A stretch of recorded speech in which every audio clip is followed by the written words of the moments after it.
But we begin tonight with the Avon Eagles. They're again celebrating a perfect regular season and the top spot in Division II Region 6 for the state football playoffs.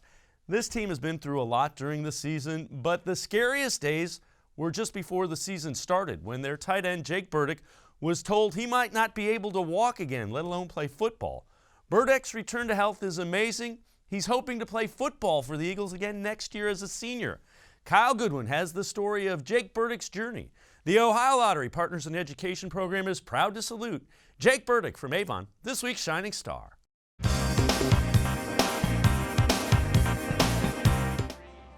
What was supposed to be a fun day of bowling with his teammates and team moms quickly turned into a life-threatening situation for Avon Jr. Jake Burdick.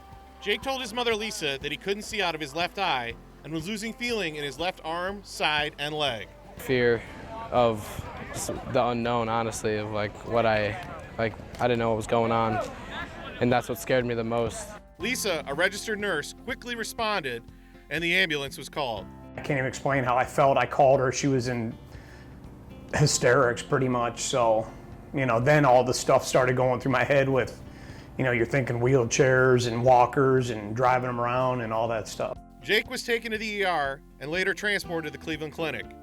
And after extensive tests, the terrifying news was delivered. Jake had a stroke. I was down there by myself with a physician, and Jake was still in the MRI, and it was hard. When I got that news, it was actually surreal. I couldn't believe it at first, but I knew at that moment that no matter what happened, he was going to be okay because I'm a nurse and I can take care of him no matter what. If he can't move one day or if he can't walk, I could be there for him. They basically told my parents as soon as I got there not to expect much, and they were thinking that I'd have to walk with a walker for the rest of my life, or it just would never be the same. And they didn't tell me that because they didn't want to scare me, and I'm grateful for that. As soon as visitors were allowed, family, friends, teammates, and coaches came to see Jake, and they were amazed by what they witnessed. We were telling jokes, and it was kind of a relaxed atmosphere in this hospital room where he was still paralyzed on his left side. So looking back on it, Jake Burdick and his family probably handled that better than I could think anybody in the world, made me even feel comfortable. He got where I expected him to be in probably 2 or 3 weeks and probably 2 or 3 days. It was overwhelming in a way. It's like you see your kid walk again for the first time, do something for the first time, so it takes you back to when your child was a baby, learning to do something. It was so emotional. It was remarkable. I was just in awe of his strength and his positive attitude that helped him obviously get through this quicker. I was happy watching him walk out of the bathroom. He looked like a baby giraffe, but it was like a milestone. Just wanted to get back out here with my boys, and that's pretty much what drove me. Jake and his family have definitely lived up to being Burdick strong. If there's a small problem in the day, I don't really fret about it. I just think it could always be worse. And because I've experienced some of the worst days of my life. It's kind of a calming feeling when I'm not sweating the little stuff. I leave that to my wife. Jake had a minimally invasive surgical technique to close the hole in his heart, which caused the stroke.